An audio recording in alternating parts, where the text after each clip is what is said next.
Okay, so today I'd like to show you guys how to use something called live templates. Live templates are basically like little snippets of code that you can insert into your program with just a few hotkeys. So if you've already been going off a cheat sheet and copying and pasting notes that you've taken into your program, this is sort of like that, but it's nicely integrated into Webstorm, and as I'll show you in a second, it's got this sort of a dynamic variable component to it. So just to get everything set up, so hopefully you've got Webstorm open. Go into your preferences. So that might be, if you're on Windows, it's probably under File, and there's like Settings or something. And if you're on Mac, it should just be Preferences, which is right there. So go to the plugins here on the left, and click on Browse Repositories down here in the middle. Now we want to install two things. First, search for Bootstrap, and go click on this one, the Bootstrap 3, that has more downloads, and install this plugin. And now it's going to ask you to restart Webstorm. Don't do that yet.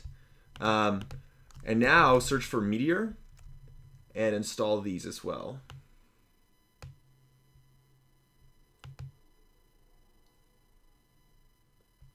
Excellent. Now let's go ahead and restart our IDE here.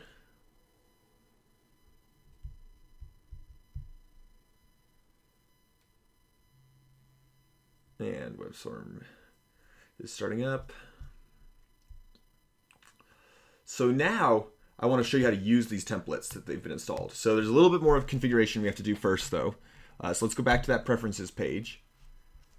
And now here in the left search box, just search for live templates. Let's get live templates. And now you might have a whole bunch of these things selected. So go through and unselect everything that's not Meteor or Bootstrap. And once you're done with that, click Apply and exit out of this window. So now when we're in our code base, let's say we want to use one of those templates. Well, you can do it with the mouse by going up here to Code, Insert Live Template, and you can see all these different live templates right here. Now, when I went to Code and Insert Live Template, this little thing here on the right, that's the hotkey to open this menu. You should memorize that because you're going to be using it a lot if you decide to use live templates. So on a Mac, it's Command J. So if I press Command J, I pull up a list of all of our templates here. Now, this thing on the left is like mcall, mcol, merror. Basically, these are just, if it's got an M in front, it's just saying this is a Meteor live template. And these are all Meteor live templates because we're in a JavaScript file right now. And if you want to select one of these, there's a couple things you can do. So the first thing you can do is just press Enter. So just to start from the beginning, so if I hit Command J to bring up the live templates, then I press Enter, it puts the live template of code in. Now, the other way we could do this is we could hit Command J, bring this window up, and let's say we want to do events, right? That's a really common thing. You're going to make an event thing. And normally you have to be like, okay, what is it again? It's template dot hello. Let's say like we're doing the hello template in this example. So you can see over here, it's like template name hello. So you have to be like, okay, it's template dot hello dot events. And you got to come up with this object syntax. You got to remember how to put this function in there. So instead, you could press Command J. Then you could just start typing events, like that. And you'll notice it automatically brought up this M event right here, which is basically just saying specify event handlers for this template. So if you just press Enter now, it will insert the event syntax right there. And now the first thing you might notice is that we've got this weird red box around this middle thing. Well, remember with our templates, this is the name of the template that we want to access, right? So over here it's hello, right? And in this down below where I've already got some events built out, you can see I'm using the hello thing. So it's got a red box around this because it wants it's called a live template because you're not just pasting in code. It actually wants to suggest the areas that are probably going to change for your specific application. So if you go ahead and delete that and just type hello, right? That's the template we want to use. Now the red box is still there because it's not sure if we're done with that or not. And in this case, we are done. So we typed in hello, and we want to then press enter, and notice what just happened. The red box went away, and it automatically put our cursor in the selector for this event, right? So live templates will actually give you a couple fields that are probably going to change. And after you fill one out, you just hit enter and it moves your cursor to the next field. So let's say this was like click button, right? It's got the red box around it, right? Because it's the same thing as what was going on up here with hello, but now we have to fill it out on the next section. Then you press enter, and in this case, now we're done with the event. So let me just redo that over from the beginning. So you'd press Command J, search event, then press enter. Now change this piece to whatever you want to name it. So change it to hello in this case. Oops, I accidentally got rid of the E. Template. Hello. Press enter, and it automatically moves your cursor to the next item to select. Excellent.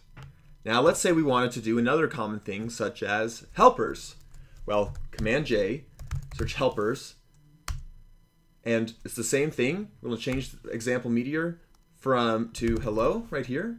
Press enter, and then access to name our helper. We'd say count, and then we could be like return 0. Now there's even more. The other common one you'd probably use would be a collection. So Command J, start typing collection, then hit enter, and now if we do tasks, hit enter again, and here you can see the live template is even smarter. It's going to guess what you want as the string over here on the right. So you'll notice it automatically set this equal to tasks from over here on the left. And you could change this to something different if you wanted to, but by default, it's probably going to name it the right thing. And then you just press enter, and then you're done.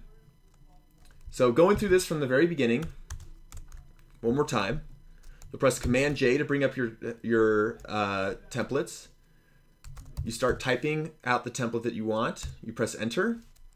Then you'll fill in these different areas of the template that will probably change for your code. And you'll usually see this red box appear whenever you're doing that. And then when you're done with the name of the variable, you just press enter, and it will automatically move your cursor to the next piece of the live template that you probably have to fill out. Sorry, my phone is going crazy. And then when we're done with each of those variables, then you just hit enter. And in this case, we're done with this live template. So I'm going to delete that code now because I don't actually want that. Now, the other time you might use live templates is over here in your HTML. So you have all the live templates now for Bootstrap 3. So let's say you want a button. Let's hit Command J. Let's start typing button. And then we've got a couple different options here. We've got a button submit for a form. We've got a button drop down. We've got a button group. In this case, why don't we grab this button group, and it's just going to go ahead and insert a big block of HTML for us that we can start changing. There's a bunch of other ones. So if you wanted like a container, boom, there's a container. If you wanted a row, there's a row, right? If you wanted a column, you'll see it's got all the different columns, 1 through 12. You'll select a column, but notice here, it automatically fills out column dash whatever dash the width of the column for each of the sizes. So it assumes you want the same, so the way it fills it out, so it assumes you want the same column for all of these. Most of the time you don't. Most of the time it's just better just to use MD and then have the responsive stuff take care of it for you. But it is kind of nice having all of the different screen sizes listed out for you, because sometimes it can be a little difficult to remember what all those are.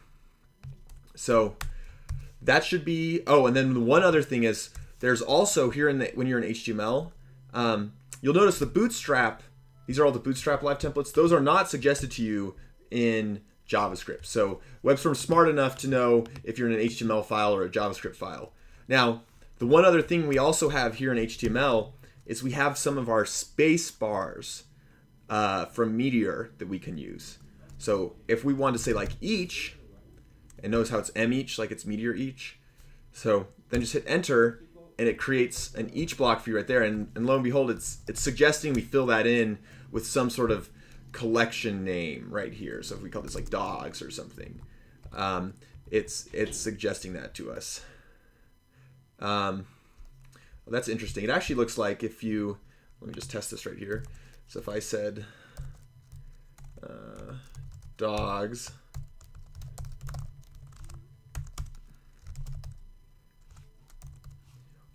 you'll notice here before when I didn't have dogs, so if I comment this out, it will actually kind of highlight it and complain saying, hey, you don't have a helper available that you can call with that name. And as soon as I added that helper, it stopped highlighting dogs anymore because it now became valid. So Webstorm is pretty smart and can give you some nice suggestions about what you're missing in your code. So I'll delete that. And then there's some other of these spacebars templates you can use, such as if, right here. So there's an if statement, right? So basically you have like if some helper Boolean. So basically like you have some helper that's returning a Boolean from over on the right. And if it's true, it'll render up the block of HTML that's in here. If it's not true, it won't render it. And yeah, so that should be the common uses of those live templates. And definitely memorize that key binding because it'll be very useful to you.